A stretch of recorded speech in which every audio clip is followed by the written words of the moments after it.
Fondo de Cultura Económica, en esta era de la autoproclamada Cuarta Transformación, ha estado trabajando para trazar un camino hacia la lectura.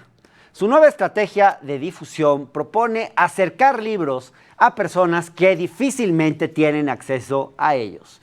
El fondo también se ha propuesto promover autores poco conocidos, lo que hace a través de la colección popular, esta maravillosa colección de muy buenos libros. En el octágono le pedimos a Paco Ignacio Taibo, que es el titular del fondo, que nos hiciera favor de presentar uno de estos libros, el que él quisiera. Paco, que hoy estará con nosotros en el octágono, eligió la novela de Gerardo de la Torre, Hijos del Águila. Y bueno, antes de enlazarnos con él, vamos a ver esta cápsula que preparó Pedro Bejarano para que puedan conocer ustedes este maravilloso libro. Gerardo de la Torre es un narrador oaxaqueño que ha pasado su vida entre el petróleo y la tinta.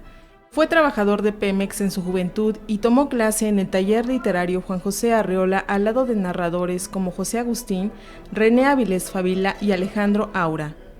Su novela, Hijos del Águila, narra cómo se fue transformando el estado de Veracruz cuando se descubrió el petróleo. En 5 capítulos, que van de 1936 a 1938, De la Torre nos narra las vivencias de algunos obreros y sus relaciones familiares en medio del inmenso calor tropical, mientras van consolidando la refinería de Coatzacoalcos.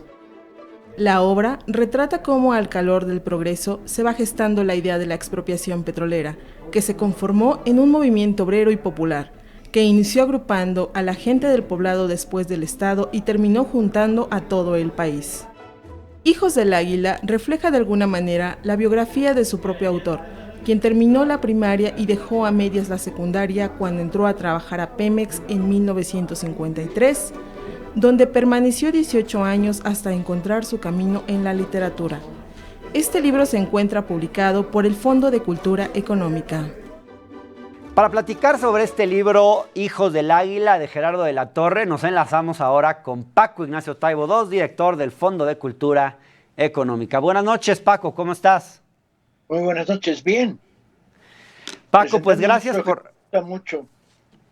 Sí, ¿verdad? ¿Por qué? Porque bueno, este libro ahora sí que tú lo elegiste, así que me gustaría saber qué es lo que te ha gustado de este libro y en lo personal, de tu historia personal quizás preguntarte por ahí si algo te hizo particularmente sensible a esta obra.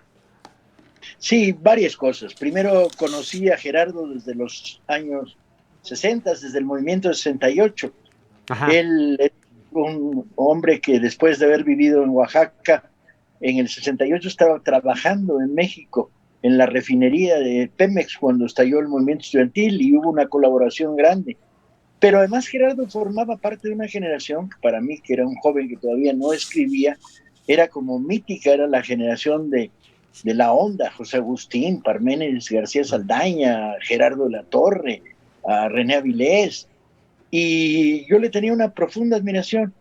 En cuanto pude empatarme con su primera novela, la primera que leí, que tiene que ver con el movimiento 68, y luego con Hijos del Águila, me llamó mucho la atención. Siempre pensamos que la expropiación petrolera es un golpe maestro de Lázaro Cárdenas que le impone a las transnacionales de repente la conversión del petróleo en manos de 8 compañías norteamericanas, de convertirlo en un bien nacional. Bueno, la verdadera historia es que previo a la expropiación hay una larguísima lucha de los trabajadores petroleros. La referencia que hace Gerardo a Hijos del Águila no son los hijos del águila que se peleaba con la serpiente para conquistar el nopal, son los hijos de la empresa que se llamaba El Águila, la gran empresa petrolera. Y la novela es el prólogo a lo que sería, las luchas previas a lo que sería la expropiación petrolera. Tiene una virtud, está narrada desde adentro y está narrada con alguien que conocía bien el mundo de los trabajadores petroleros.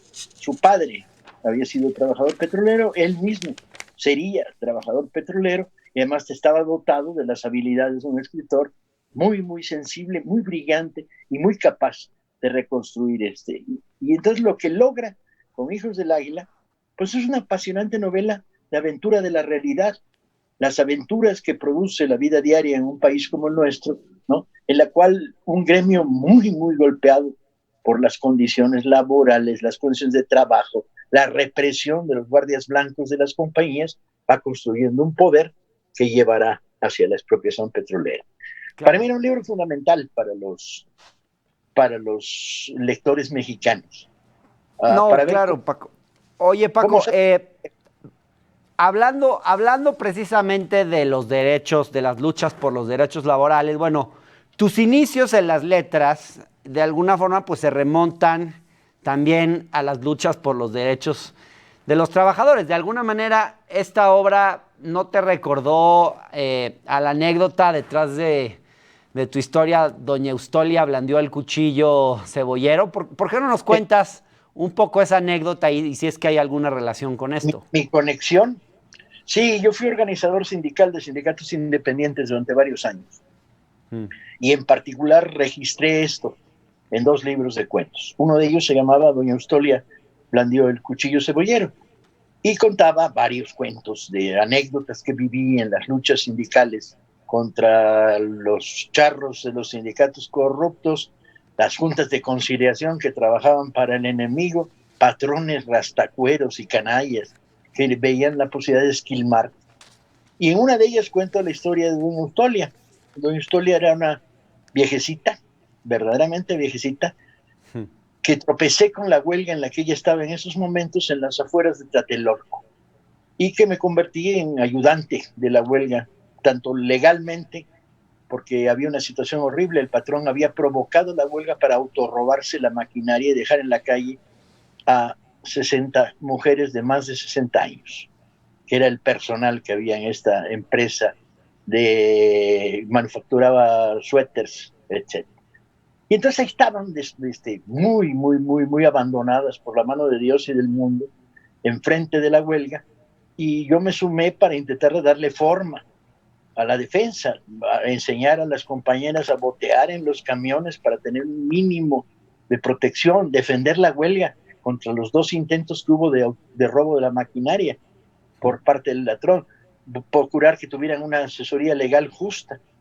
Y en una de estas apareció un día el charro con una pistola a tratar de fumigarme. Y esta mujer, que era una mujer chaparrita, doña Eustolia, chiquita, con venas varicosas, que se había vuelto una fiera boteando en los camiones, estaba haciendo la comida en el campamento y traía un cuchillo cebollero de este pelo. Y con el cuchillo en la mano avanzó hacia el charro diciéndole algunas palabras soeces, entre ellas: aléjate, güey, y deja tranquilo a Paquín o te hago un hoyo del tamaño de este cuchillo. Y lo hizo correr. De hecho, yo le debo la vida a doña Eustolia. La huelga siguió, se ganó, y esta viejecita, con la liquidación que se obtuvo de la venta de la maquinaria, puso una tiendita cerca de la villa que se llamaba La Huelga, a la que luego yo iba a tomar refrescos. Doña Eustolia le debo la vida y luego sería una de las madrinas de mi hija. Mi hija tiene 60 madrinas. ¿60? ¿Por qué tantas? Pues eran las huelguistas, todas querían ser madrinas. Mi hija nació en estos días, mi hija Marina. Marina, le mandamos un saludo. Oye, Paco, Hijo del Águila es un texto que, bueno, tú lees y te atrapa por la narrativa, es claro, es directo, te va llevando a un episodio relevante y triunfador del sindicalismo mexicano, como fue la expropiación petrolera. De hecho, al final de la novela, pues es el presidente Cárdenas declara la expropiación petrolera y es una celebración. ¿De qué manera retrata esta obra ese periodo de nuestra historia como es el cardenismo y de qué manera retrata al sindicalismo de los años 30? Mira, lo que procura Gerardo y lo hace bien es concentrar la historia en una población. En un pequeño pueblo de Veracruz. La zona petrolera donde dominaban las empresas del Águila estaba repartida entre Tamaulipas y Veracruz y cerca de la Huasteca. Gerardo lo que agarra es un lugar, un fragmento, y entra en la vida cotidiana para demostrarte que no hubo magia, ni hubo una decisión presidencial sacada de la nada, sino Claro. una solución presidencial sacada de una reflexión muy sólida de don Lázaro, de las condiciones en que estamos viviendo, verdaderamente secuestrado el petróleo mexicano por las transnacionales, que nos puso, por cierto, al borde de la guerra, porque algunas transnacionales presionaron a sus gobiernos. Lo que pasa es que la cercanía del inicio de la guerra mundial frenó cualquier posible actividad bélica entre ingleses, holandeses, norteamericanos y México. Claro, Paco, Pero ¿me permitirías ir un corte? Quiero que sigamos platicando porque esta colección popular del fondo tiene textos muy interesantes y quisiera que platiquemos un poco también de esto. Si me permites, nada más vamos a un corte y ya estamos de vuelta en un minuto. Ya volvemos. Gracias por seguir con nosotros en El Octágono. Si nos ven por sistemas de cable, seguro ya saben que estamos en Easy, Axtel y Total Play en el canal 8, en televisión abierta también 8.1 y en redes sociales nos pueden seguir por Instagram en la cuenta de La Octava Digital, en Twitter en la cuenta @La Octava Digital y desde luego en YouTube también. Si buscan La Octava nos pueden seguir en vivo o pueden ver todos los programas anteriores. Bueno, seguimos platicando con Paco Ignacio Taibo, Paco Ignacio Taibo II, ahora vamos a platicar sobre el trabajo que ha hecho el Fondo de Cultura Económica en estos años. Paco, este libro, Hijos del Águila, es parte de la colección popular del Fondo de Cultura Económica, una colección de obras que son para un público mayor, un público más amplio quizás del que han llegado las obras del fondo hasta ahora, y además a un precio mucho más económico. No sé si entiendo bien cuál es el propósito, pero quizás tú puedas ampliarnos en la visión, la filosofía que hay detrás de estas publicaciones. Bueno, la idea era muy sencilla, la colección popular existía desde hace muchos años en el fondo, lo que queríamos darle una empolvada y crear una colección de libros muy baratos, destinados a un público joven y a un público de lectores habituales, y introducir cosas que el fondo no estaba publicando. Novela social, novela de aventuras, novela histórica, ciencia ficción, fantasía, novela policíaca. Entonces le dimos una renovada a la colección y desde luego bajamos notablemente los precios por el camino de aumentar el tiraje. Además de Hijos del Águila, se han publicado en estas semanas algunos libros apasionantes como Rey Carbón de Upton Sinclair, como un libro de cuentos de Lilian Hellman, como por aquí tengo algunos de los últimos. Lo que pasa es que mi mesa suele ser un desastre, como siempre. Yo tengo aquí, Paco, algunos de los que he recibido. Tengo algunos, por ejemplo, Space Invaders, que vamos a comentar el próximo mes, porque tenemos ahora un acuerdo con el fondo para que una vez al mes poder presentar algún libro. Este también que me pareció extraordinario, Mujeres en las Tormentas, que es de historias de mujeres, sí, también muy interesante. El Samurái de la Graflex. Sí, quizás... un libro bien sobre el fotógrafo de Pancho Villa. Sí. Paco, ¿les ha funcionado esta política para fomentar una mayor lectura en la población? ¿Ya ves algunos resultados, digamos, de esta nueva política editorial del fondo? Sí, ya tenemos resultados importantes. Ya algunas de las novelas que sacamos a mediados del año pasado ya llegaron a su segunda y su tercera edición. Vamos muy bien.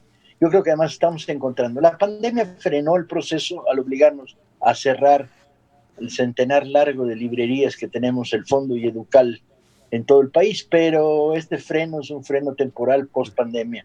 Yo creo que está funcionando la política y creo que se abrió esta puerta para lectores diferentes a los lectores que estaban siguiendo tradicionalmente, que lo pueden seguir siguiendo a partir de las otras colecciones, pero en Vientos del Pueblo, que cuesta menos de 20 pesos, y en la colección popular estamos por abajo de los 100 pesos en las novelas de formato reducido, de pequeño tamaño, ya está funcionando.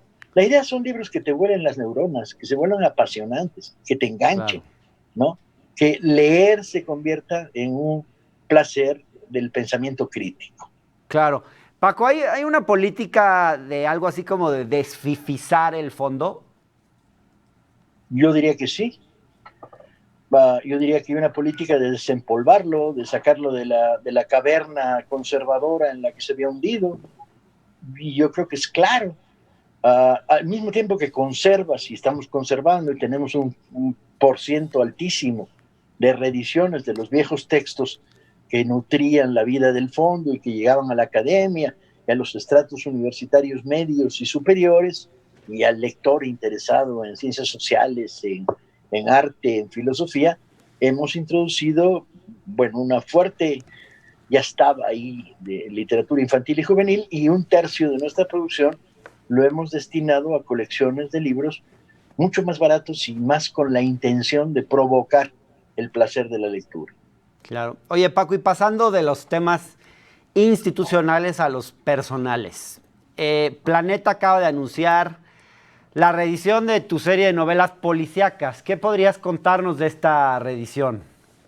Bueno, reeditaron primero las 6 novelas policíacas sin personaje, y luego toda la serie de Velasco Arán. Yo estoy contento porque espero que exista una nueva generación de lectores que en su día estuvieron leyendo. Hay novelas de la serie de Velasco Arán que tienen 25 ediciones en español, más otro montón en otros países del mundo. Yo creo que la oportunidad que me dan de volver a entrar en contacto directo con los lectores y a una nueva generación de lectores, pues es muy apreciable. Me pone de muy buen humor. Además, a mí me siguen gustando las novelas de la serie de Velasco Arán, las 9 que se produjeron en los últimos 40 años, desde que publiqué la primera, que es Días de Combate. Paco, hablemos un poco de la novela policíaca, que es en la que tú te iniciaste.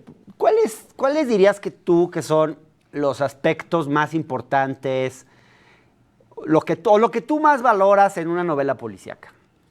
Yo creo que son varias cosas. Primero, necesitas un personaje muy fuerte que te conduzca a la trama. Luego necesitas una anécdota muy, muy interesante, que no te abandone, llena de elementos de enigma, de por qué, cómo, cuándo, qué, de misterio que tienes que resolver. La novela resuelve y deshace entuertos. Luego necesitas personajes secundarios que te sostengan el libro. Y luego necesitas una visión de la sociedad. Una novela policíaca, a mí las que me gustan son aquellas que son dos cosas. Te sigo leyendo porque quiero saber qué pasa, pero también te sigo leyendo porque quiero saber qué tipo de sociedad es la que me estás contando. El crimen no se realiza en el abstracto, se realiza en unas condiciones de confrontación social, de penurias, de debilidades, de locuras, de desvíos, ¿no? Entonces,